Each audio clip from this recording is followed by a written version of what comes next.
welcome to episode 197 of School Librarians United. I'm your host, Amy Herman. This podcast is dedicated to the issues and challenges school librarians face every day.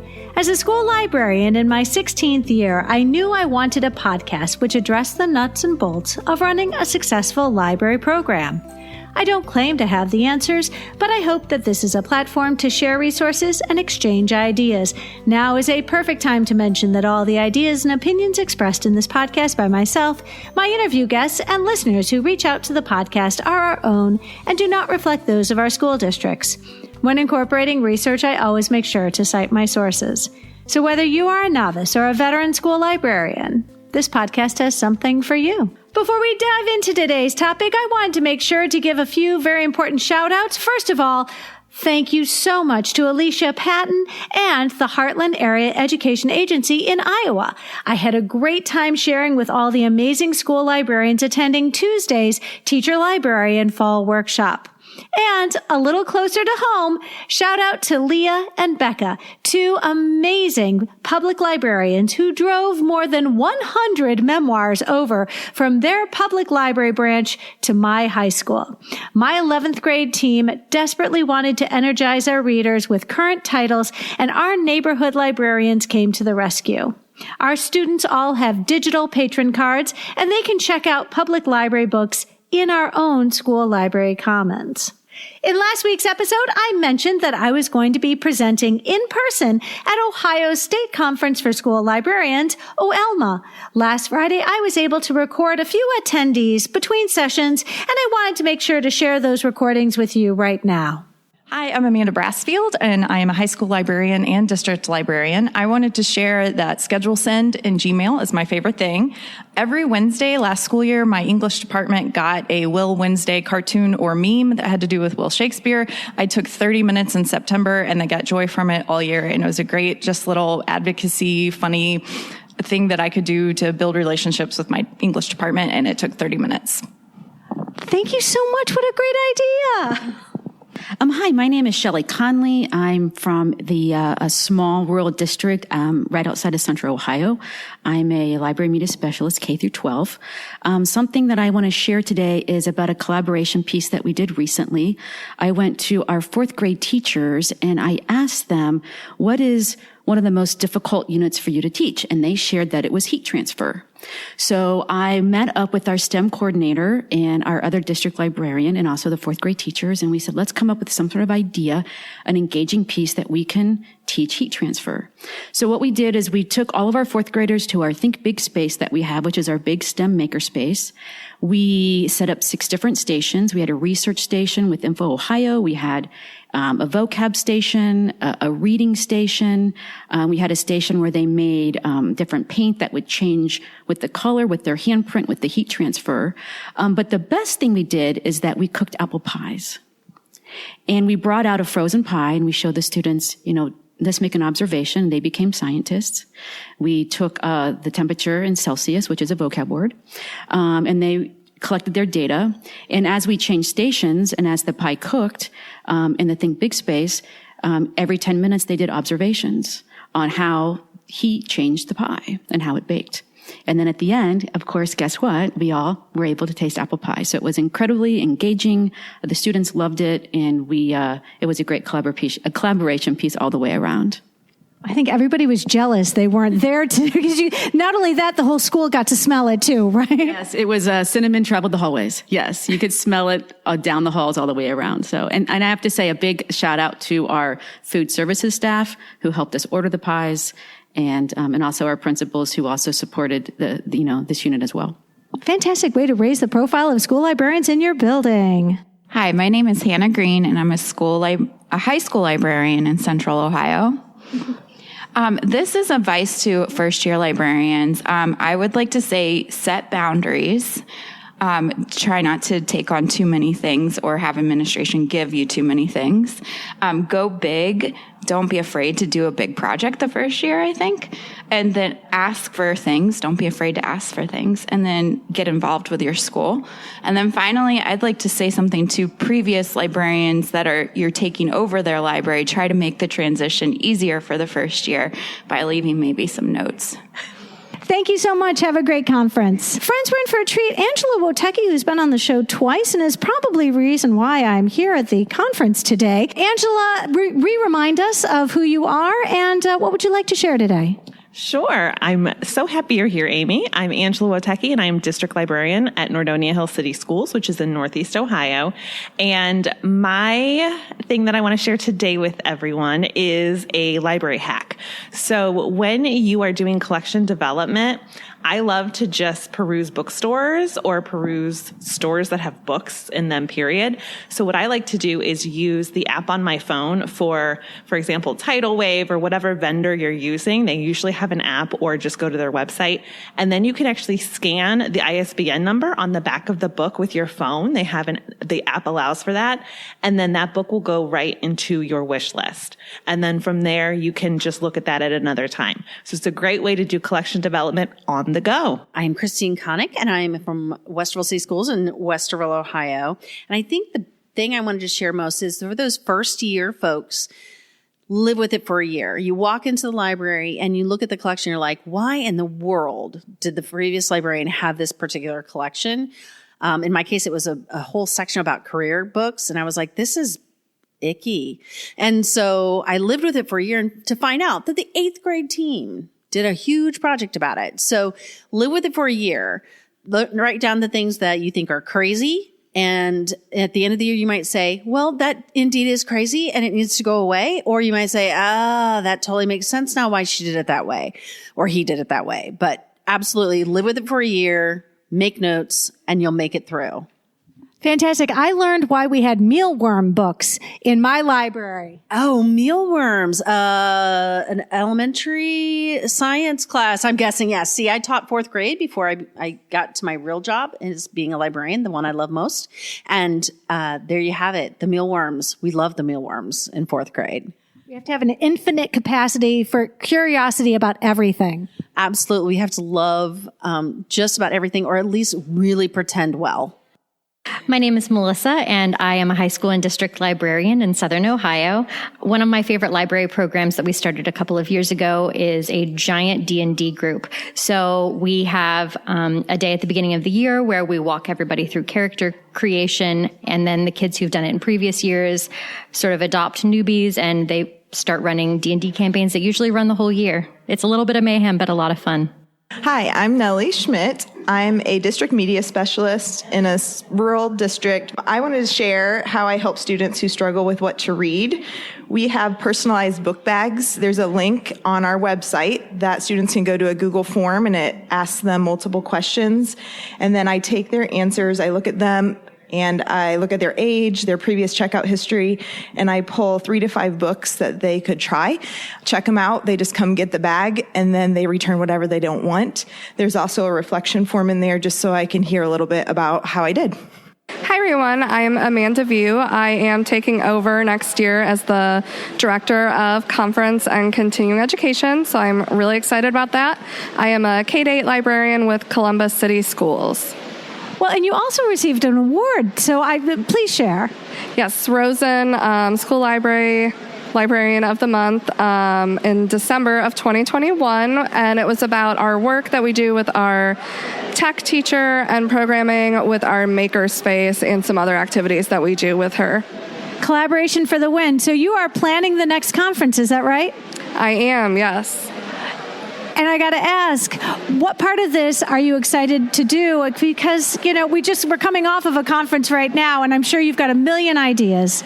Yes, I really enjoyed this conference. I thought it was one of the best ones I've been to. It's so nice to be back in person. I'm really looking forward to seeing everybody else's ideas for these awesome sessions that we get to attend and see what everybody gets up to over the next year that they would like to present about. Hi, I'm Brandy Young. I'm the head librarian at Westerville South High School here in Central Ohio. I am also the immediate past president of OELMA. I have been fortunate to serve on this board for 10 consecutive years. It seems like a lot, but I've really enjoyed my work with the board and different boards. You should become an OELMA member for sure, and you should definitely volunteer. We are such a tight-knit group. Our PD is amazing. Being able to have a listserv and talk back and forth with others. As Karen has said before, the library, this is my people, right? These are my people. And I really encourage everyone to get involved with our organization. Brandy, what would you say to people who are concerned about that time commitment? So if you serve on a committee, there's a lot of committee members, and many hands make light work. And then because of those committees, your directorship or your job title, if you run for the actual board, makes also things light work because you have so many people working with you. I can't think of a better group of people to work with. Thank you so much, Brandy. Thank you. Hi, my name is Jenny Holt, and I'm a librarian in Northeast Ohio at a high school. And I just have, I want to share my favorite way to collaborate, which is with librarians. I think conferences are so important. I've been to OALMA conference. I presented at the AASL conference. And my real advice for conferences is you will make friends that are professional, that you can get ideas from all the time. It's not a once-a-year thing. You'll have a group that you can call that will help you with library-specific issues, and you'll get pumped, and you will employ those strategies all year round. And I also want to say that it is really important to know that you can present at conferences. You don't have to. I used to think to be a presenter, you had to just have these perfect ideas and have everything great. But we all have our strengths, and I've learned through coming to conferences that you can watch presentations and share your ideas and not be perfect, because we are all here to support each other and inspire each other. Hi, my name is Karen Gedeon. I am the current president of OALMA, the Ohio Educational Library Media Association. As president, I did a lot for the programming committee, so it was great to see the behind the scenes of what's coming, and knowing that Amy Herman was going to be here was just like, everybody was just talking about that. So I have to say, as president, it's such a rewarding career to have as part of your career, and to be involved in so many things that OALMA does. Your state organization is definitely something that enhances your job. It enhances your connections. I have made lifelong friends on this. I have learned so many things I wouldn't have otherwise, and anyone who is in this position, anybody who is a school librarian, should be in their state organization somehow, some way, volunteering. So hello, my name is Kirsten Klink, and I am the district librarian for New Albany Plain Local Schools. And I would love to give a shout out to my library assistants. I have several of them. They are all incredible. They love what they do. I couldn't do the job without them. They're readers themselves. They enjoy working with students. So a big shout out to my ELC assistant, Shannon Carces, my primary assistant, Lisa Gustafson, my intermediate assistant, Angela Lewis, and my middle school library assistant, Miss Beth Callett. So I love them dearly, and they make my job so much better. We're in for a treat today, because I'll tell you what, sitting next to me in my session is a celebrity in the school librarian world. It's Jennison Lucas. And Jennison, would you please, because a lot of people know exactly who you are, but I'm sure there are a couple of people who don't. You are the immediate past president for the American Association of School Librarians. I am so grateful you're here and our paths crossed. I am really glad that our paths crossed too, because I've been wanting to meet you. So that is fantastic. So I'm learning from Amy here today about how to actually listen to podcasts. I'm going to just put that out there and admit that I'm not a podcast listener yet. So it's new to me. It's always something new to learn, but I'm excited that she gave me this chance to speak and to tell you a little bit about being past president. So, throughout, it's been quite a ride to be president of AASL. It's been an amazing experience, and just this whole process of being involved with this organization has increased my confidence to the point that I feel like it is within my power to help champion all of the things that all librarians are doing in the country. So I just want to say good luck and keep it up, and everybody who's listening is doing a great job. Just pat yourselves on the back and you'll get through. So I have to ask, because you've got this year ahead of you, and there are so many things that you could, that are on all of our radars. Give us a little idea of what kinds of things are you excited to do now that you're in a past president position? That is an excellent question, because I decided that I need a little bit of a brain break, so I started my doctorate. So I'm working on a doctorate in instructional design with the hope of being able to do my dissertation around how to design a really good, almost independent kind of questing, gamified library curriculum. And friends, when she does that, we will be sure to have a podcast episode on that. Jennison, thank you so much, and I hope you have a safe trip home. Thank you. You too.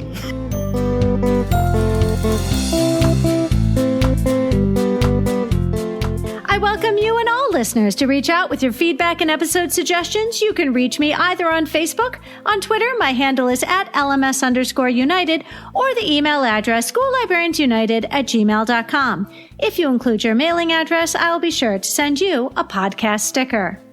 And now a word from our official sponsor, Capstone. Capstone is an innovative publisher and education technology provider of children's content for school libraries, classrooms, and at-home learning. Home of the award-winning PebbleGo research database, Capstone has a passion for creating inspired learning and intellectual curiosity in children, and I'm so excited to be working with them.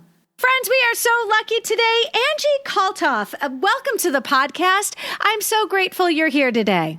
Well, thank you for having me. I'm excited to be here. You know, Angie, it is rare that I get to talk to somebody from Capstone, mostly because you're also busy doing your jobs. Would you please introduce yourself to listeners? I'd love to learn a little bit about how you started at Capstone and what do you do currently? Yes, so my name is Angie Kalthoff. I am a teacher in the wild. I once heard it described as, also known as a former teacher. At Capstone, I'm a product manager for PebbleGo, PebbleGo Next, and Capstone Interactive eBooks. And prior to coming to Capstone, I taught in public education as an ESL teacher and then a technology integrationist. And I really focused in on elementary students, and I was a user of PebbleGo way back when. And then I also spent some time working with higher ed in pre-service teacher programs and graduate certificates for early childhood technology. Very cool. You know, I was lucky to meet you this summer in New Orleans at ISTE 22, and I got the sneaky suspicion that many people who now work at Capstone all began in some way, shape, or form in education, and many of them in the classroom. Yes, so I have been at Capstone for about 2.5 years. And since I've been hired, I think we've hired maybe 5 or 6 former educators to different roles at Capstone. And so what that says is Capstone really values educator input and experience. And I think when you're a teacher or a teacher in the wild, once you have that experience, it's really easy to talk to other teachers and understand what they're looking for or how they're using your products, and then translate to the team at Capstone who may not have been in education before. Well, and you said that you were formerly in the classroom. Do you have any recollection of working with school librarians? You're talking to an audience full of them right now. Yes, so I was lucky enough to be our technology integrationist at the district level and worked directly hand in hand with our librarians and media specialists on a day-to-day basis for ed tech related things and professional development and support. See, and that just makes me feel a lot better about this because, you know, all too often, you know, you want to make sure that when you are working with people that they get it. You know, they're like, I totally understand. I've been an educator, and it really does make a big difference to me knowing that when I talk to people, especially working at Capstone, that you have some familiarity with what it's like to be an educator and work in the schools day in and day out. Yes, I can definitely speak to having been an educator. I can't speak to what our media specialists and our librarians did every day on a day-to-day basis, but I can speak to collaborating with them. And one of our core values at Capstone is we let curiosity lead the way. And I feel like that translates well into my role as a product manager, as we are constantly trying to get feedback from our current users, both adults and students, to find out what they like, what they'd want to see, maybe if they'd want to see it done different. So I am your person if you are wanting to give that feedback to anyone at Capstone for PebbleGo, PebbleGo Next, or Capstone Interactive eBooks. And I think we can share that feedback directly on the Capstone website. Is that correct? you can, but you also have direct access to me now. So Amy, I will share my contact information with you for show notes if it's an option. That is absolutely perfect. Friends, you heard it here. If you have anything that you'd like to provide, and I'll tell you what, as somebody who regularly gets feedback from listeners, feedback from librarians should really be something you take a look at, because we aren't casual with our advice. We usually are fairly spot on when we want to share our comments and feedback, only because as lifelong learners, we find ourselves constantly trying to do better. Friends, if you already happen to be customers of Capstone, I wanted to give Angie an opportunity to let you know what you can expect in the mail coming soon. Yes, so watch your emails, because we are looking to get feedback on Pebble Go and Pebble Go Next from our current users about some of the features that you currently have access to, but also feedback that may help us guide what we offer in the future and what we build into the platforms, and additional content that you might be hoping that we have. So we really need to get feedback from you so that we build the products that you want to use. Well, and I'm going to just say, I appreciate when people value librarians' feedback. We can be very, very pointed in our criticisms, but it's only because we want what's best for our students, right? Right. And what I say when we do user feedback sessions is the only way that you'll hurt our feelings is if you don't tell us the truth. Because truly, we need to know what you like, dislike, and what you want to see so that we can build products for you. Makes complete sense. Angie, I am so grateful you were able to join us. Would you please join us again next week and we can talk again? I would love to. But before next week, if people will be at the MASQ conference out in Massachusetts, I'll be out there presenting on how computational thinking is a part of your everyday life in your classroom, and talking about how you can bring Pebble Go into that process. So find me at MASQ, and also at the end of October, I'll be at the MLA conference in Minnesota, also presenting on Pebble Go. So 2 chances to find me in person, and I would love to talk to you about our products. Well, and forgive me, but is Capstone going to have a setup at the expo? Are you guys going to be vendors? At MassQ, we will have an expo, and we'll have an author there with us signing books. But out at MassQ, I will be by myself. So I will be looking for anyone who's looking for me. Fantastic. Thanks, Angie. I'll see you next week. Awesome. See you next week, Amy. Many thanks to Capstone for their continued commitment to support the podcast in Season 5. They are offering listeners of School Librarians United a very special discount. Visit shop.capstonepub.com and use the code UNITED to get $20 off an order of $100 or more for both print and Capstone interactive ebooks. That's code UNITED for $20 off an order of $100 or more for both print and ebooks on shop.capstonepub.com. I did want to give a very quick apology. Friends, in this episode and in last week's episode, I referenced a book and failed to accurately credit the authors. The Joy of Reading is by both Donalyn Miller and Terry Lassane. And now for our episode, Motivating Teen Readers, and my conversation with Margaret Sullivan.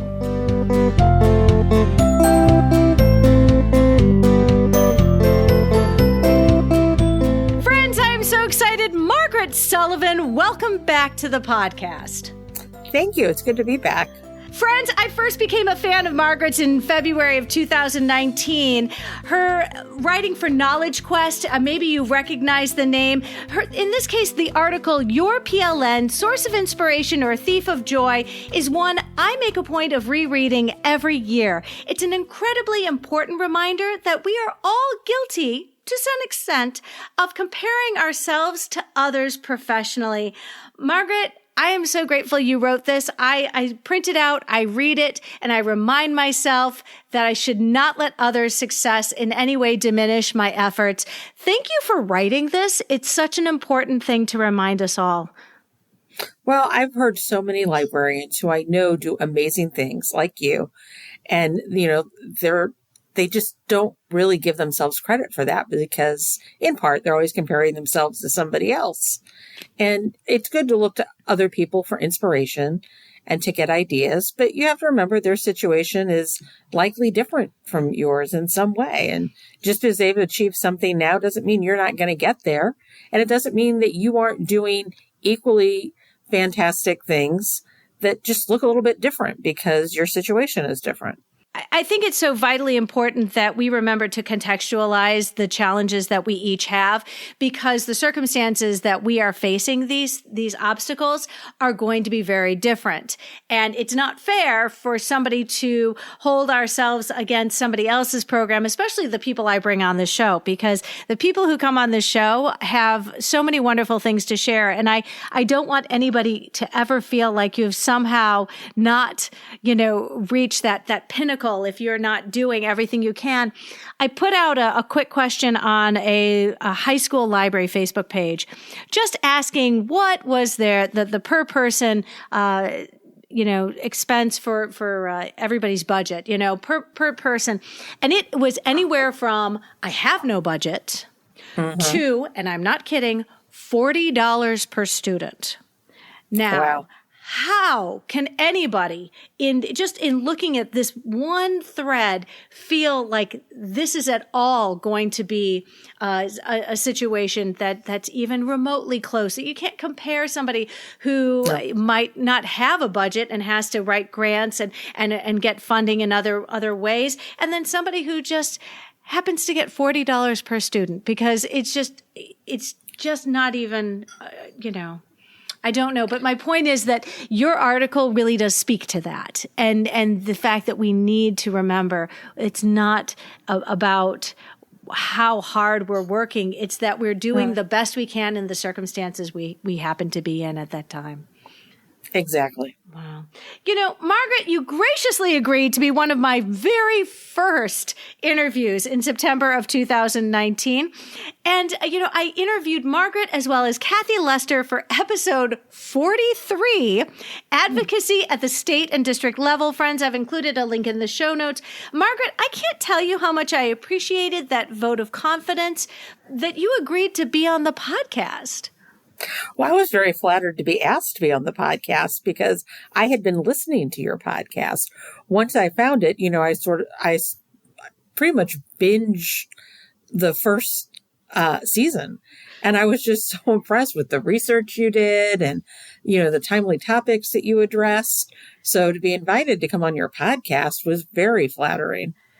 Well, I appreciate it. I got to tell you, for any listeners out there who have not listened to season 1, please know it was a completely different format. Episodes were done by me. They are scripted and like Margaret said, researched, because I wasn't bringing in an expert and I didn't claim to be the expert. And so the content in those first, I want to say 32 or 33 different episodes were completely a one-person production, no guests. And it really was, while it was fun, I knew I could get a lot more and provide a lot more for our listeners if we brought on these guests, because I think you're always going to have that rich conversation. It's something that I really wanted to work towards, but I wasn't going to let that prevent me from starting a podcast and working towards it. So Margaret, you are amazing. And again, when you get somebody who I was so excited, because I felt like after reading all of Margaret's blog posts on Knowledge Quest, I felt I had that sort of parasocial relationship. I sort of felt like I knew Margaret a little bit better because I was reading all of these blog posts. Friends, I've included a link of all this sort of a compilation of Margaret's blog posts for Knowledge Quest. Can I remind us, how long have you been writing for Knowledge Quest? That is a very good question. I think it's been 3 years. Maybe 4. I kind of got off track during the pandemic and wasn't as diligent about getting posts in every month. So, but I seem to be on track again. Well, I no criticism here. I'm so grateful because listeners know I don't write, and I have the utmost respect for those of you who do. So, all right, friends, before we dive into today's topic, motivating teen readers, I'd like to share with listeners something that I discovered on Margaret's library webpage. And this is something I like to do because when I learn about the guests who are going to come on our show, I always go onto their library webpage, and at that point, they always apologize and say, "Oh, my webpage needs needs help. And I'd say, yep, everybody says that. But something that I saw on Margaret's webpage, and I've included a link in the show notes, is your Library Media Center handbook. This is a fantastic example of something everybody's library should have, and we should put it on our website. I think it's wonderful. So would you give us some sort of background as to what was going into your thinking of, first of all, making that available to anybody on your website? Yes. Well, actually, that is our district library media center handbook. So I'm in a large district. We have 29 schools. So yeah, we have 4 high schools, 6 middle schools, and 19 elementaries. We also have a very small alternative high school program. So when we put that together, we had gone back and looked at the different library policies that the board had approved, because the Missouri Department of Elementary and Secondary Education had just started an exemplary school library program. And some of our schools wanted to apply for it. And one of the indicators is that you have board approved policies, and they list the policies you need to have. We had some of them. We did not have others. So we put together this handbook, which incorporated the policies that were already in existence and expanded on them a little bit just in terms of processes. So, like we would have the selection policy as it was approved by the board, but then we would talk in a little bit more detail about the process of selection. So it's very helpful to new librarians when they come in. And that was something that we had to submit as part of the application for this exemplary school library program. And to make sure it was accessible to the people who were judging that application, we put it on our website and provided a link. So it might have been a little bit self-serving, our reason for doing that. But, it really is kind of nice when we've had questions from parents, in recent times about how we select books and things like that. I'm certainly always happy to talk to parents on the phone and explain it, but I can refer them then to that handbook and say, this is a board approved document and you can see the details there. Well, and I can't disagree, having that transparency with the community writ large, really, because at this point we have to assume that on some level that our public and the community that is looking at our programs won't necessarily be the sort of parent stakeholders, but also other interest groups who are looking to scrutinize the books that we have on our shelves. The fact that we're offering full transparency of our policies is only going to provide some sort of caution to the individuals who are coming to, they're looking for soft targets. They're going to look for somebody who's not ready for this.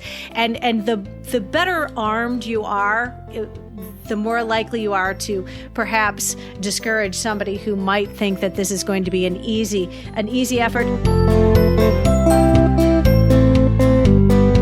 I love, first of all, that you are sort of inspired because there is this objective out there to become and be recognized as exemplary programs. And I think that they always succeed in pushing us, because if you want to get that gold star for your program, we're going to do better. And somebody like yourself who's been doing this, you've been in library for a long time, still working to do better.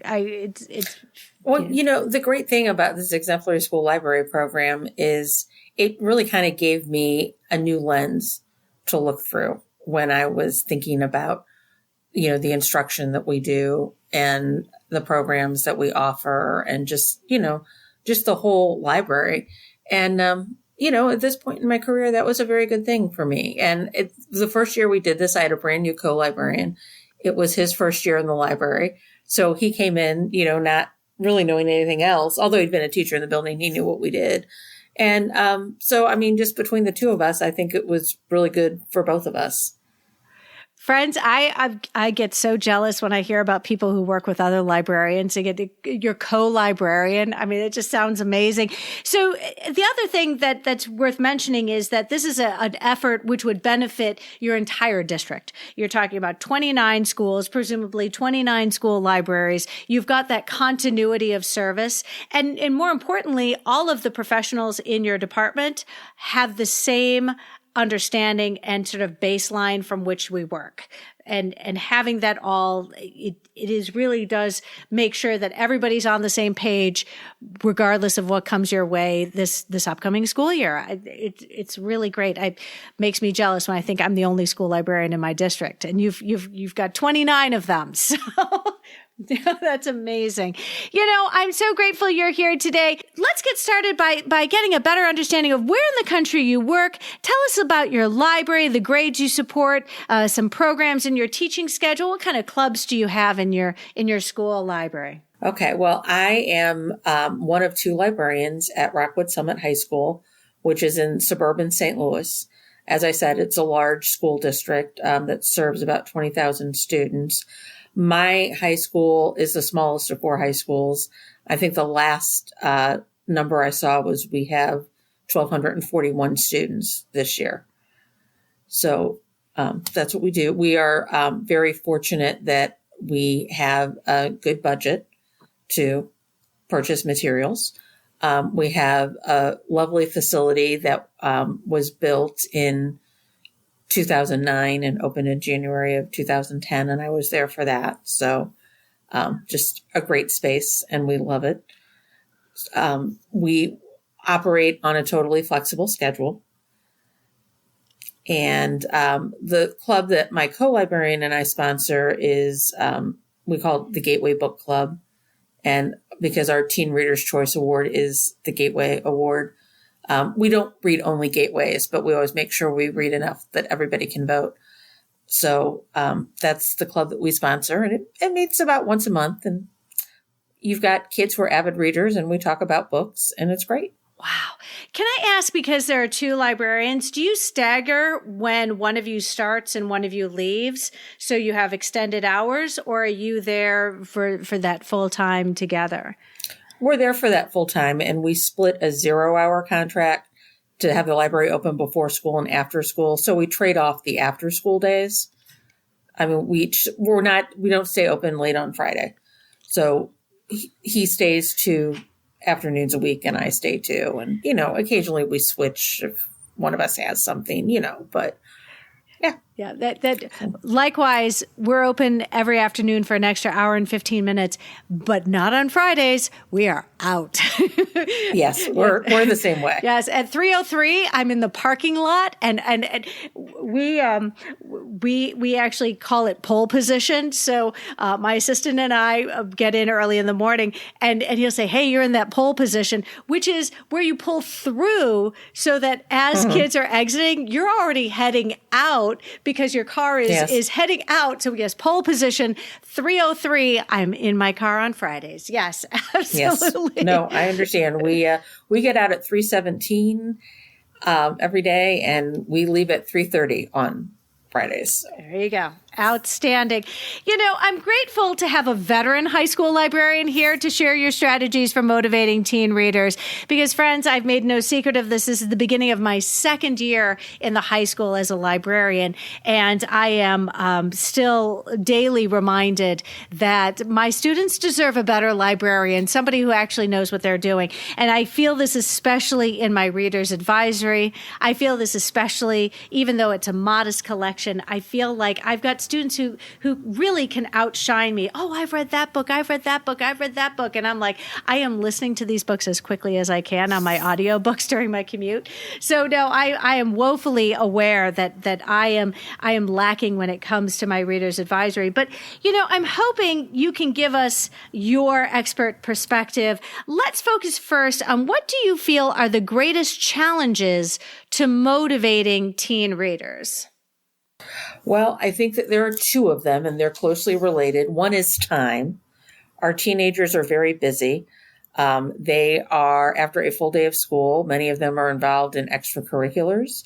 Many of them have sports practices that go 3 hours after the end of the school day, and then they go home and have dinner, do homework, whatever they might need to do. Many of our students have part-time jobs after school that take up a lot of their time.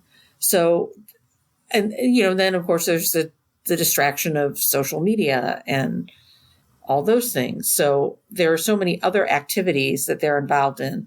They just don't always have the time to read. It's not number one on their priority list. And I think that that's the biggest struggle that we have. And I think that that's why it's important for students to have time at school to read. I mean, that's the ideal anyway, is that there is time at school where they are expected to read. And if you can get your language arts department to buy into that, this all gets a lot easier. I was listening to Donalyn Miller's Joy of Reading this week, and reminding us that providing that time in school is vitally important. And it's even more meaningful if it's something that the whole school community participates in, sort of like a dear time or drop everything and read. But a time that it is not necessarily taking away from any one class, but rather all classes uniformly have given up 4 minutes of their day so we can have that chunk of time dedicated. And especially because that also encourages the teachers as role models to also engage in that reading time as well, and not be, responding to emails or taking attendance or doing all the other sort of administrative sort of responsibilities that we have. And so it was an excellent point. And I know that I have talked to librarians who have successfully made it a part of the school day to have that usually 15 to 20 minutes of just dedicated reading time, which would really do wonders for our reading culture. And we don't have that at my school, but I think one of the great things about that, if you have it, is students then see that all their teachers read. It's not just a language arts thing. They see their math teachers reading. They see their PE teachers reading. They see everybody reading. And, talk about a way to normalize reading. Everybody does it. Well, and forgive me, but our classes are 57 minutes long. Mm-hmm. If we shortened those by 5 minutes apiece, I'm going to guarantee you nobody would notice. That's very true. 57 minutes long. Take 5 minutes out of each class, or take 4 minutes out of each class. Trust me, because when I walk around and everyone gets the last 5 minutes of free time, so that they can do all their scrolling, and then that 5 minutes becomes 10 minutes. If you're all good, you get 10 minutes, and you can pull out your phones. And so I'm sorry, I would vastly prefer making that our drop everything and read time.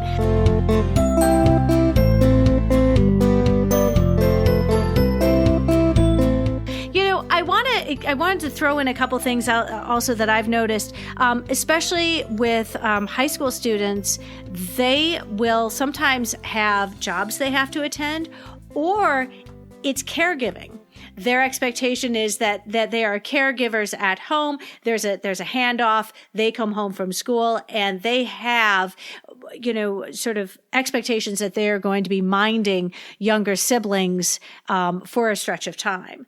And it is, we can't forget that in some cases that's a very important responsibility, because there aren't adults around. And so, no, and I see that being a big pull. I also see the fact that our kids aren't scheduled to come into our space. When I was teaching elementary, I would have a steady stream of students coming in from the first class period of the day to the very end of the day. And if you told those kids they could check out 2 books, every single kid checked out 2 books. You told them, you can check out 3 books. They all checked out 3 books. And all of a sudden your stats for circulation skyrocketed, because these kids came for me, it was 45-minute classes with a 5-minute passing. And so, 6 classes a day, sometimes 7 if they were shorter. And my goodness, we checked out a lot of books, because of the traffic. Yeah. And every district, I know that elementary libraries have the highest circulation stats, for that reason. I think it also is in part because you've got the littles who check out shorter books, and they'll come in every day if there's a flex checkout where they have a chance to get in there and, return one book and get another. Well, and as long as we're talking about stats, another thing that really did a number with my checkout stats is the teachers would do their units of study.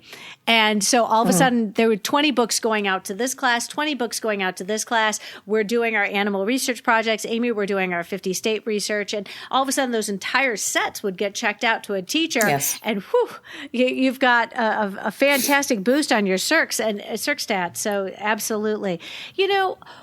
What are, albeit well-intentioned, rookie high school librarians like myself doing wrong when it comes to our efforts to motivate teen readers in our spaces? Well, I wouldn't say doing it wrong, but I think some things that rookie high school librarians might assume that are not necessarily the case are, first of all, that students know what they like to read, and sometimes they don't. It kind of depends on, what the expectations were in middle school and in middle school language arts if they had the opportunity for choice reading. But if they didn't have choice reading, some of them may not have read very much in middle school. They come to high school and they go to the library, and a librarian says, well, tell me what you like to read. What genre do you like? Some of them honestly can't tell you because they haven't read anything in a while. So that's one thing. Don't assume that they know what they like to read. And even if they tell you, oh, I really like mystery, or, oh, I really like fantasy, don't assume that they know how to find what they want.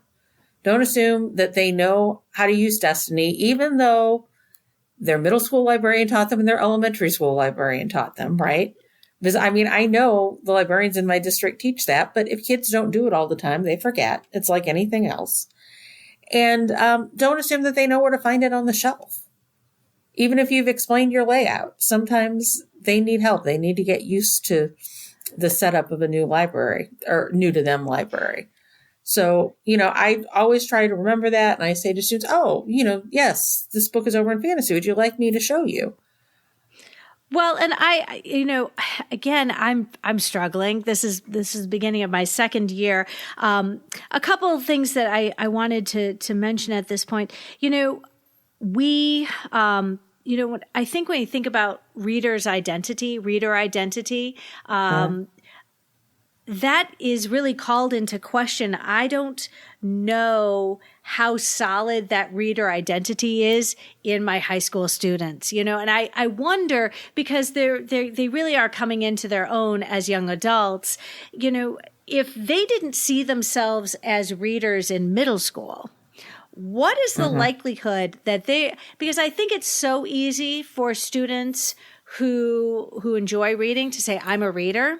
It's very binary. You've got people who are like, I'm either a reader or I'm not a reader. And I think at the elementary school level, it was very easy because we had that regular, consistent visit that we as librarians could work on those what Donald Miller calls dormant readers. So we could awaken some of that excitement by sort of spending that time building those relationships with those readers week after week after week after week. And, with our high school readers, I did a checkout for all our ninth graders in orientation. I won't see them for weeks. Like, they came in for orientation. They've got a chapter book that's a couple hundred pages long. They're not coming back next week. Maybe in a couple weeks for another unit that we're going to do together. So that reader identity, I think if you don't identify as a reader coming into high school, I don't know how, I think it just seems like it's really going to be, it's going to take some convincing on the part of a librarian to convince these dormant readers. No, really, there's something here for everyone. We can't I don't think, assume their middle school experience. We have a considerable new to the district students starting our freshman year. So it's a school of choice. Our students can come in from other districts and bring those state tax dollars with them. It's a little cutthroat, but what it does is encourage districts to be competitive and do their best to attract students and that per capita that comes with them from, in my case, the state of Michigan. But we get a lot of students who didn't come from our feeder school. They come in from outside of the district. I don't know their reading experience. I don't know. Well, and that's much more challenging than my situation because the part of the district that I'm in, we just have one feeder middle school. So, I mean, with every freshman class, we always have some kids who are coming from, a private school or who've just moved to the area with their families. So it's not that 100% of our freshmen come from that feeder middle school, but gosh, I bet 85 to 90% of them do. Well, and, you talk about sometimes the kids don't know what they like. And so at the elementary school, it was pretty easy for me to say, well, what kind of books did you check out last week? What did you check out the week before? What kind of books do you like to check out? And sometimes at that point, I had worked with these kids for years. I knew. But with my high school students, sometimes I go to, what TV do you like to watch? Yes, we ask what that do you too. stream when you're watching something? What kind of shows do you like to watch?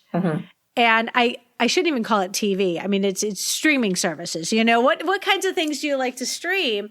And sometimes, talking about what kinds of movies they might watch or something they might stream at home gives you a better sense of, than saying, hey, do you like watching fantasy? Or do you like, you have to sort of work around and see how you can sort of reach them in that respect. We're not alone in this effort. Would you please describe for listeners some collaborations with teachers which have led to an increase in teen reading?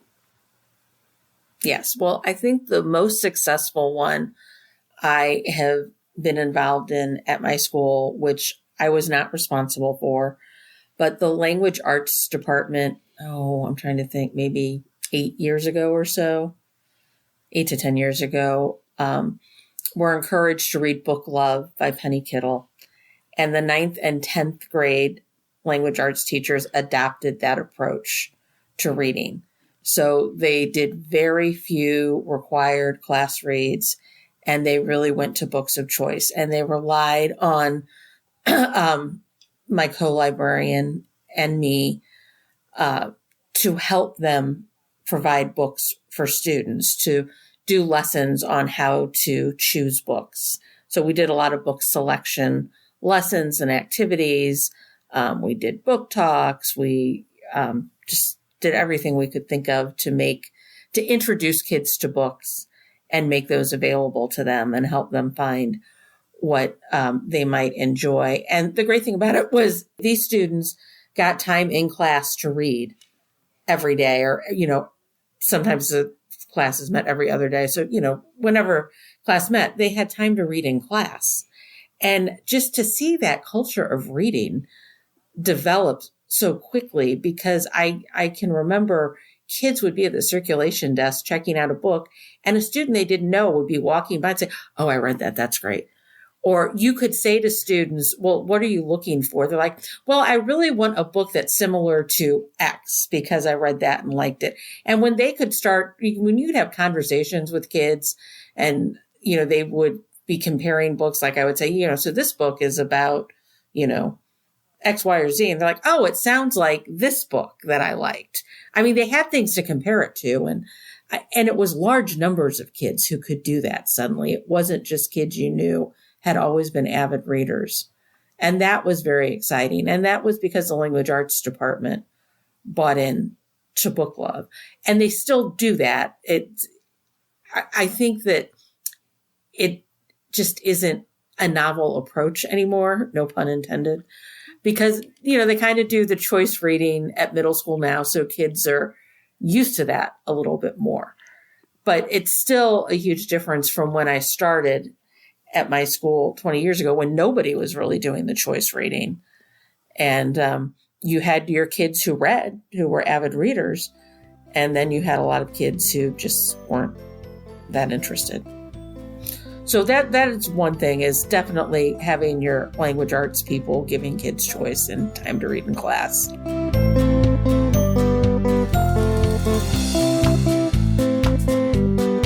Well, and along those same lines, I think I have memories of reading in high school. And I remember the teacher telling us how, which chapters we were going to read each night.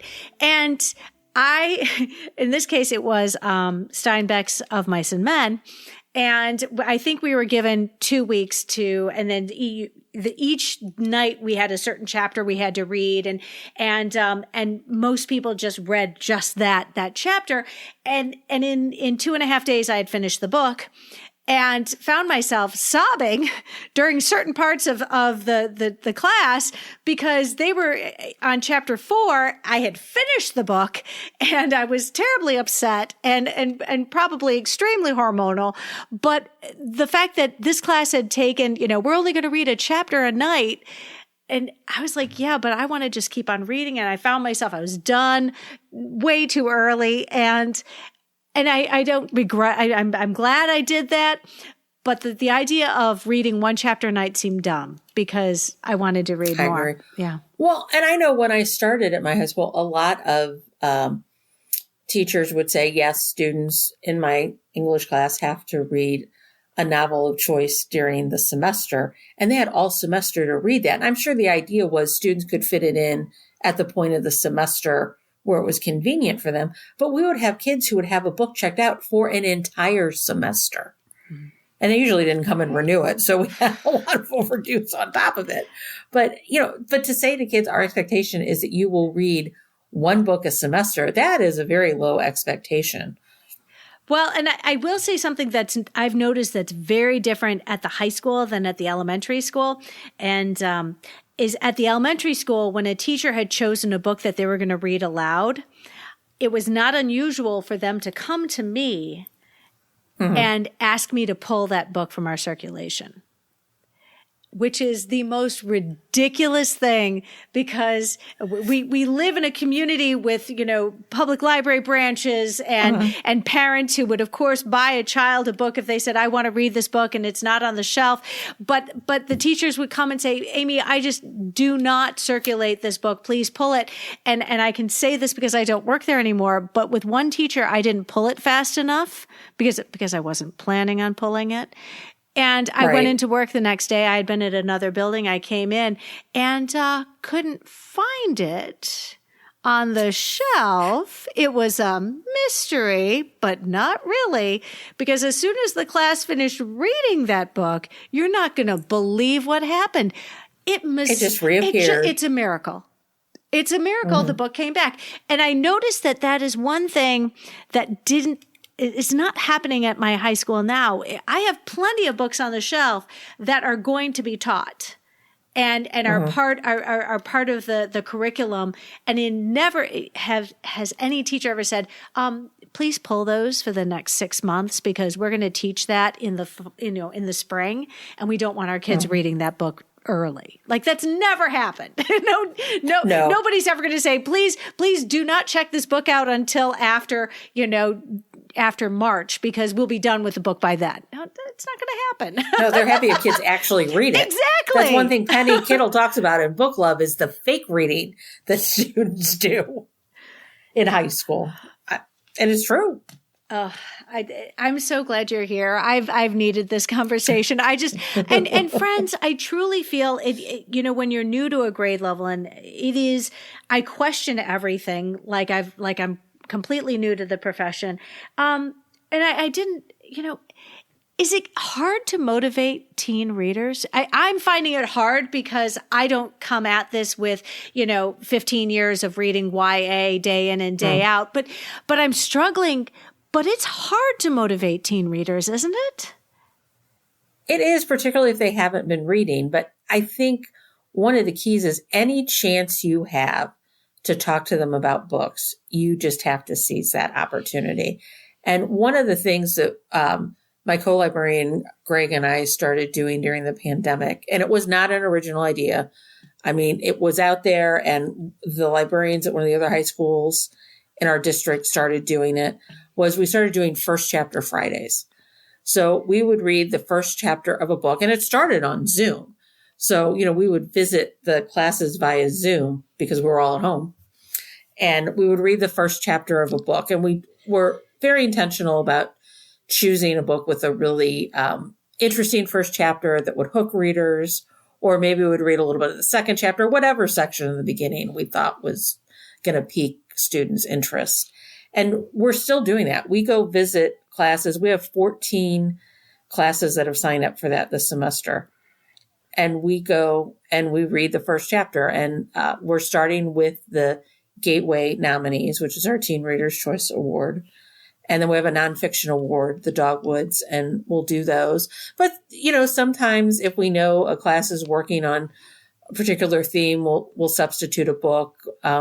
There's one special education class we visit. A lot of times we'll choose a high-low book for those students. And, the great thing, it's a great way to differentiate based on what the class is and what the interests are. And, you're exposing students to different books every week. And I always tell them, is this book going to appeal to every student in this room? Of course not. We all have our reading preferences. That's as it should be. But if this sounds like one that you would like, put it on your to be read list. Come up to the library and check it out. If it doesn't sound good to you, that's fine. Maybe next week's will. Well, and that was so refreshing when I read that in the Joy of Reading, Donalyn Miller's book, because she talked about how we never get tired of being read to. Mm-hmm. We never get tired of being read to. I think that the expectation is once our students have grasped the ability to read to themselves, adults, especially like parents, tend to step back and relinquish that expectation that we're going to somehow sort of usher in, we're going to read everything to our students, because there was a time when they weren't able to read themselves. And yet, the point was made, look at the popularity of audiobooks. And that is my preferred form of reading. And I can knock out 3 books a week, which professionally is needed because I'm playing catch up perpetually. But just because they're big doesn't mean they don't enjoy being read to. And they love to be read to.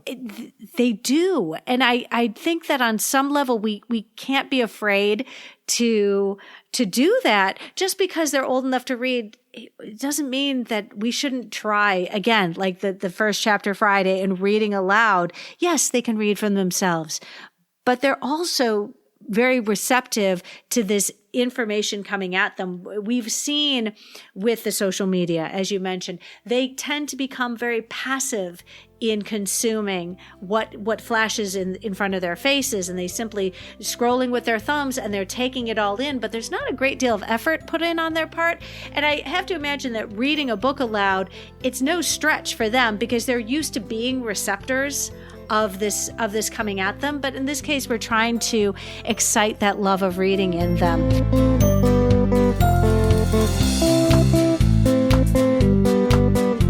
I'd love to hear some other sort of programs, perhaps, that you have found successful for exciting your teen readers. Well, I think one of the most successful is the State Reader's Choice Award, which for us is the Gateway Award, where there are 15 books nominated. Every year, any student who reads 2 or more gets to vote for their favorite one in March. So, and I would love to tell you that every student who reads 2 actually shows up to vote. They don't, but I know from circulation that we have a number of kids who read 2. And if the idea for me isn't that they vote, it's that they read. So that is a great one. And that also gives us 15 books that everybody's talking about. When I run my top 10 most circulated titles in Destiny, it's almost always 10 Gateway titles, because that's what kids are reading. Now, part of it is we buy more copies of those than we do any other, but that's because they get checked out. And how many copies would you say you buy so that you can support this interest? We buy 10. Of each book? of each book. Wow. And, you know, friends, we'll make sure to include a link in the show notes. I have to ask, because I know other states do, you know, these award when, you know, they designate books for each year. And I'm wondering, do you know who gets to serve on those committees? Well, actually, ours is sponsored by the Missouri Association of School Librarians. And so members volunteer to do that. And I was on that committee at one time. I went through that whole rotation, and it was just one of the best professional experiences I've ever had, because you're constantly reading. I mean, I was never better at Reader's Advisory than I was when I was on that committee, because I was getting books from publishers and I was reading constantly and trying to keep up. And, you know, just your whole life was about reading those books, and you just saw so many titles. Well, and I've heard something similar from our guests who have been on the Caldecott Committee and on the Newberry Committee. Forgive me, what is the lead up to posting the actual designees for your state? How long are you on that committee before a list is compiled and then distributed to all the different libraries and published? How long are you reading in preparation to make that final determination? So you are doing that for a good 9 or 10 months if you're a 1-year appointee. If you're on the rotation, you know, like the leadership rotation on that committee, that is now a 4-year commitment. Okay. I think. So you cycle through like secretary, vice chair, chair, and past chair.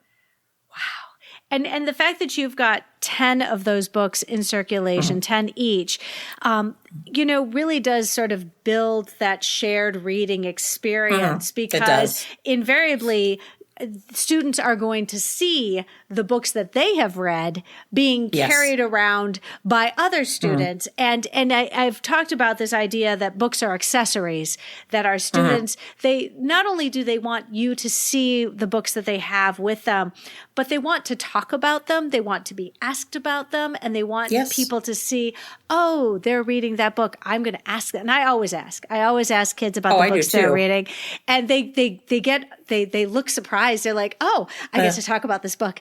And if you the more you have reading those shared reading experiences, you're sort of building that community. I love that. Right. And yet, unlike One School, One Book, where everybody reads one book, you know, this is done in such a way that readers have that agency. They can choose which of those titles they want to read. Exactly. And that's what I always say. You know, sometimes students will say, well, should I read every book on this list? And I'm like, well, if you want to, that's fine. I said, but I would rather you choose the ones that appeal to you and then come to me and say, Miss Sullivan, I really like this book. Can you recommend something like it? Or does the author have something else? I would rather you use it to find things you like than to read a book just because it's on a list. Do you teach your readers that it's okay to not like a book? Because I think that's a common criticism, that our students oftentimes feel somehow obligated, because that's the book they picked out, that they are committed to reading it. And I have usually ended my little spiel or my little book talk by saying, listen, if tomorrow you decide this isn't your book, you're welcome to come back and switch it out for something else. I would rather you come back tomorrow and get something else because this one isn't working for you. But, you know, give it a night. Give it a good read. You've had 5 minutes with that book now. Give it 20 minutes. Read the first chapter. Read 2 chapters. But definitely give them the option to feel comfortable saying, nope, I tried it, and we're going to move on to something else. This is not my cup of tea. No, we absolutely do that.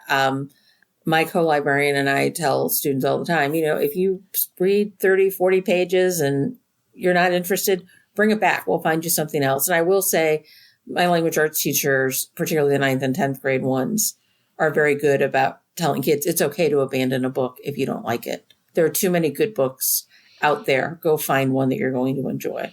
Absolutely. And I will be the first to tell my students I haven't read all these books. And there are some books I'm not going to read because I don't enjoy crying. And if I happen to know that I'm going to be crying while I read this book, I generally try to steer away from it. All right. So, I'm curious, do you feel that do you feel that book clubs can activate our dormant readers, or just reach the students who already identify themselves as readers? So you're talking about extracurricular book clubs? Absolutely. Yes.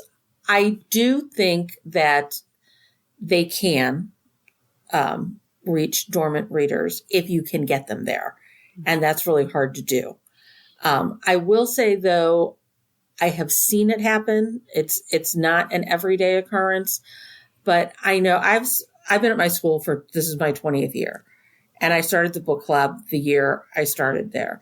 And I had this one family, just delightful kids. And the three sisters, two of the three sisters were avid readers. They were in that club. They loved it. And so they told their younger sister that she had to join it. And she did. And she liked being in it. She wasn't so much a reader like her sisters, but she liked that sense of belonging. And she brought her friend with her. And her friend was a struggling student. I think probably had an undiagnosed learning disability related to language in some way, even though she was tested and they didn't find anything. Because this was a very smart young lady. You would talk to her. She understood so many things in conversation, but reading and writing were just not her strength. But she came to that book club and she didn't always read the book, but she read a lot of them that I know she wouldn't have read otherwise. But she liked being part of that group. She liked being part of a group of kids who talked about books and talked about ideas and who were not looking down on her because it took her longer to read the books than it took the rest of them. And so that one was a huge success. And that's because her friend brought her to that club. I love that. That's fantastic. But I think it's also important for the kids who like to read. They need to have that outlet. They need to have a place where they can talk to other readers. They really appreciate that. The thing that has amazed me about this book club for 20 years is it's really a simple thing. We meet once a month, and my vision was always that the book would be provided for the students, and we've managed to do that. In the beginning, it was through library activity money, which was fine money. We don't charge fines anymore, so now we do some fundraisers, but it works out. So we provide the books, and, that is important to them. They can come, they read. It's not a barrier for anybody because they can't pay for the books. But those students just love being there. And sometimes it is the quietest students who appreciate it the most, because every year some graduating senior writes me a note and talks about how much they like that book club. And I'm like, wow, you barely said anything the 3 years you were there, but it meant something to them to have that sense of belonging.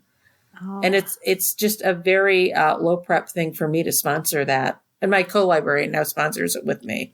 And, that's made it even easier. But I think he would tell you too, that it doesn't take that much effort on our part. No, absolutely not. Just intentionality, right?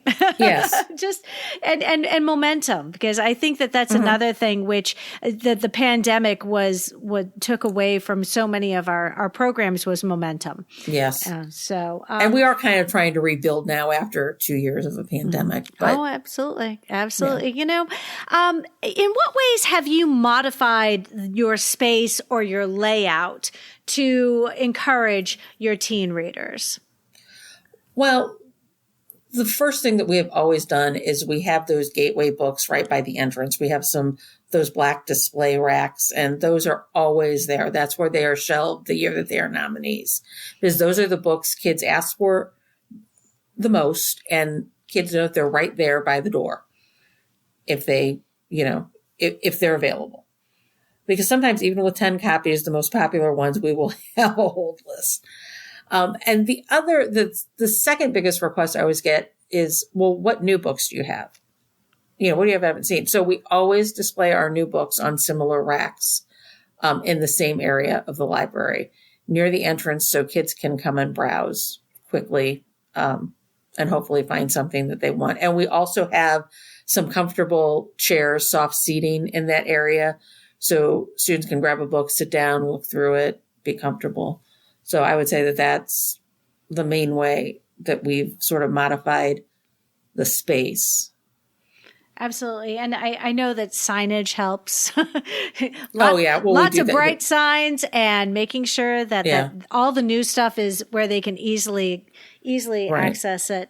Well, and that's the other thing. We have all of our fiction is against this long back wall that goes across the whole space. And we have spine label, genre labels on the spine. And my previous co-librarian, Elaine, who was very artsy, craftsy, and just did amazing things, she made signs using the same graphics to put above the shelves. So it's very easy for students to see where each genre is located. And I think that that's very helpful too. Well, and that leads me to my next question. In what ways have you organized your collection to entice and invite your teens to read? Right. And so we genrefied our fiction collection probably about 7 or 8 years ago. And, genreification is an idea that's been around for quite a while. I was not the first person to jump on that bandwagon. I am the first to admit that. It took me a while to be sold on it. When librarians I knew and respected were doing that and saying, I really see a difference. I mean, that's when kind of my co-librarian and I were ready to do it at that time. And I mean, we spent a lot of time one summer organizing that and getting together, but it was so worth it. It is so much easier for students to find what they want, to say, I like mysteries. I'm going over there to that section and I will find a book that's right for me. I mean, sometimes I have to prod them a little bit to get out of their comfort zone sometimes. And I don't think there's anything wrong with only reading mysteries or only reading fantasy, but with this, with these choice reads that they get in language arts, there is a stipulation that they have to do like maybe 3 different genres for semester. So to get them to find another genre sometimes is difficult, but at least they know where to look once they settle on one.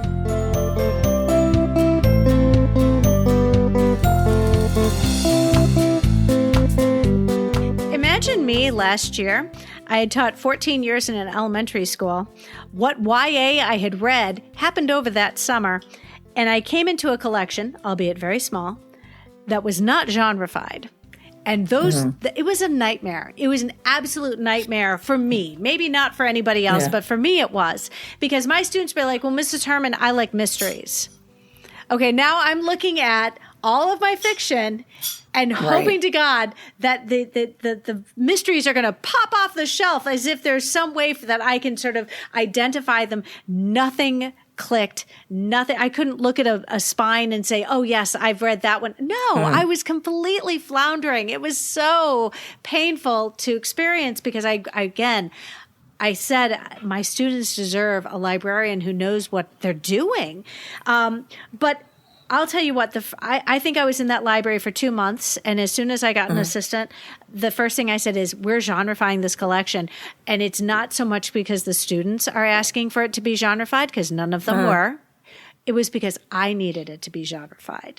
Right. It was my crutch. It does make it easier for the librarian too. I agree. Yeah, it was a crutch. I called it a crutch. The biggest sigh of relief once everything was organized, because as somebody who's brand new to this grade level, I felt, so for me, first and foremost, I felt like I could be in that space and be somewhat helpful. And we color coded these genres, and I'm very grateful to my librarians who gave me an idea of what kinds of categories would be most appealing and be most welcoming by our students. But not only did it encourage our students to browse, all of a sudden our shelves become more inviting. It encourages agency. The students, I could tell, were more confident as well, because they could narrow in on or zoom in on the section in the fiction collection that would most likely produce a book that they were interesting. But again, sort of lowering that barrier for entry, because as you said, the students don't know what they want, But if you can localize those genres in such a way that they can say, okay, this is not my idea of what I wanted to do today. I have to go pick out a book, and I think I like science fiction. So, you just all of a sudden the students, you can sort of sense that they're feeling far more likely to succeed at this objective than if it were just completely, right, A to Z. Well, and it's much better than them saying, and you had tweeted about this, I just want something short. What is the shortest book you have? Yes. Because I used to get that too. I mean, occasionally I still get it. Not as often, but they're just like, I just want something short, something that's 100 pages or less. I'm rapidly appreciating our incoming 9th graders are really just 8th graders with a summer. And I remember thinking this about my elementary kiddos, because I'd say, oh, they're 2nd graders, but they're really just 1st graders with a summer, because our 9th graders are babies. Like they are 8th graders with a summer. They're used to looking at a collection of middle grade books.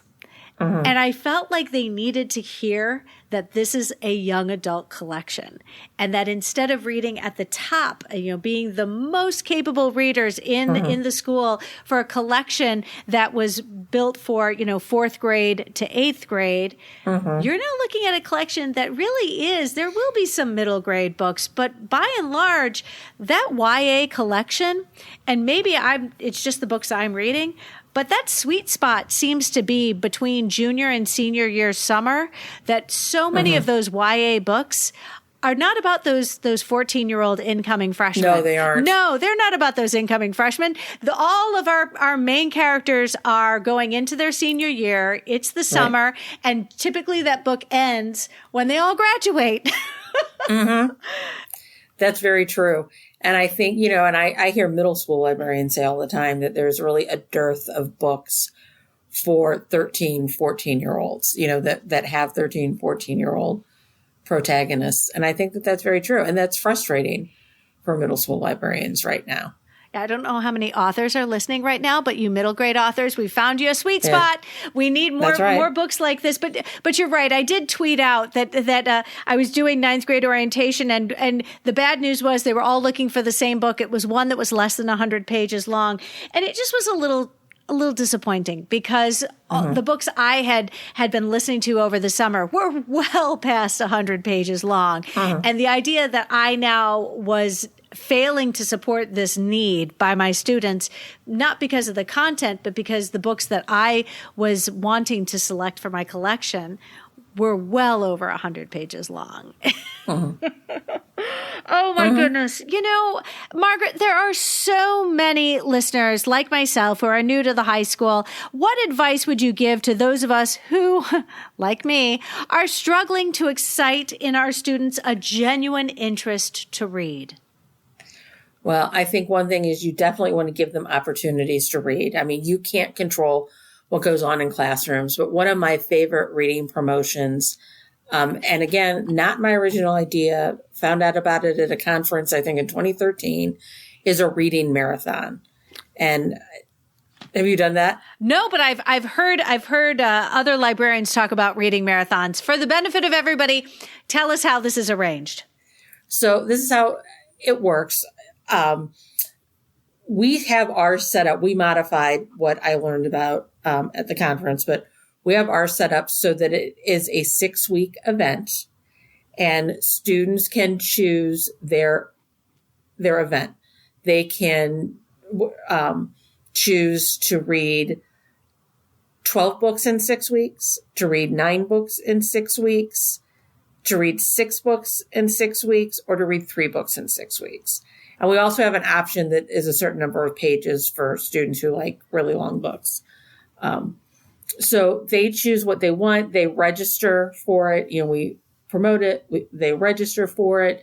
Some years we haven't done this during the pandemic as much, but we give them, when they register, a granola bar and a bottle of water to help them go the distance. There is a reading log involved just to keep track of the titles and the authors and the page numbers if they're doing the page one. So, and then like halfway through, we send them all an email and say, hey, good for you. How's it going? At the end, again, pre-pandemic, we would like have a pizza party at lunch for people who finished the event. And it's on the honor system. You know, we believe them. They say they read it. We also give them, and it's not very expensive. We did, we ordered medals, like super reader medals that they would get. Yeah. And, you know, sometimes look like maybe another prize would be a big candy bar, but it's kind of a fun thing. And, you know, it gamifies it a little bit, which they enjoy. And some people don't finish the event. That's fine. But maybe they read a book they wouldn't have read otherwise. So we like that. And that's the way you can get the whole building involved. We always had teachers who signed up for that too. And we always do it so that it includes either winter break or spring break, usually winter break, because then people have a little bit more time to read. So that's kind of the end of it. So that is something that you can do that doesn't really take, you just have to organize it, but it's not a ton of work. I think to just choose one or two programs, or, you know, one or two library programs you can sponsor that encourage reading. You don't have to come up with something original. There's so many great ideas out there. Like I said, the stuff that I've talked about, like the First Chapter Fridays and the book club and the State Readers Award books and the Reading Marathon, none of them my original idea. Not one of them. I think to be passionate about reading, because students sense when somebody really enjoys reading. And, you know, I always say, you said that, you know, you feel like your students deserve a better librarian. And actually, I think your students have a great librarian and you're too hard on yourself. But I will say that I look at my fantasy readers, my fantasy and sci-fi readers. I think, wow, they really deserve a librarian who is as passionate about fantasy and sci-fi as they are. And that's not me, because those just aren't my genres. But they know I read. They know that I'm passionate about historical fiction and realistic fiction and mystery. And, you know, they respect the fact that people like different genres. So that works out for us, you know, so we can talk about books that way. I think read a lot of YA Lit, which I know you certainly do, which I try to do. Talk to students about books when you get the chance. I was in an AP Human Geography class about 2 weeks ago, and I did this lesson with the teacher, and students were, you know, typing stuff in Canvas, you know, summarizing, analyzing what we had talked about. And I'm walking around the room to see if anybody needs help. And one of the girls had a book out. She had like a notebook on it. I couldn't see what it was. I said, "Oh, what are you reading?" Because, you know, I always want to know what people are reading. She's like, "Oh yeah, you know, it's really good." And so another student took out a book when I was walking by. He's like, "Oh my God, I really love this book." And it's the one that won the Gateway Award a couple of years ago. So he told me how great it is. I mean, kids will talk about books. And I didn't go to that classroom with the intention of talking about books, but, you know, I managed to get in a few side conversations. So that was fun. You know, and if you can collaborate with your staff in any way to promote reading, do that. One thing that we're doing, and again, not an original idea, but in our monthly newsletter the other day, we said that we were going to make signs to hang outside teacher's door saying, you know, Mrs. Herman is currently reading. And we said, you know, just email us if you want one, because we have a great assistant. I'm very lucky. I have an amazing library assistant. She made those signs. And so they're coming to pick those up, and we're going to do that too. Because again, students will see that it's not just their librarians and their language arts teachers reading. Yeah, the one I really liked was the read poster, and they did a green screen, and yes. Each of the teachers had the book the young adult book that they most enjoyed, and it was sort of fun because it was in replicating that sort of read poster, and with the green screen they could sort of customize it and to the book, and so I mean it's fun. But yes, the more our students recognize that we have reading lives, the more likely they are to say, "Oh, I can connect with my teacher on that level." That's really exciting. So, you know, Margaret, I am so grateful that you've been able to spend some time with us, because it really is not only just so reassuring, but it reminds us that, you know, motivating teen readers is possible. It requires intentionality, and we're all capable of doing this, but truly a commitment to foster that love of reading in our oldest of our readers. You know, Margaret, I know others would enjoy following you. I know I'm so grateful that I get to read your Knowledge Quest blog posts all the time. But would you tell us how we can find you on social media? Yes, I am on Twitter, and I am MM_Sullivan. And that's really the only place you'll find me on social media. I have not gotten into Instagram or TikTok yet. No, I think I sort of attempted and then immediately gave up on Instagram. So you are not alone in that. But yes, look for Margaret on Twitter, because you'll always get some great ideas. Margaret, I wish you a happy evening and have a fantastic school year. Well, same to you. Thank you for having me. Friends, if you found this episode helpful, please share it out with your team, your PLN, and on social media. Be sure to follow on your favorite podcatcher so you'll never miss an episode. And if you really like listening today, consider leaving a review wherever you listen to podcasts. Reviews help others find us. One last friendly reminder, friends, I encourage you to take advantage of Capstone's generous $20 discount off an order of $100 or more using the code UNITED. The topic of our next episode will be a surprise, but guaranteed to have an inspiring guest sharing strategies and resources all about being a school librarian. I hope you will tune in.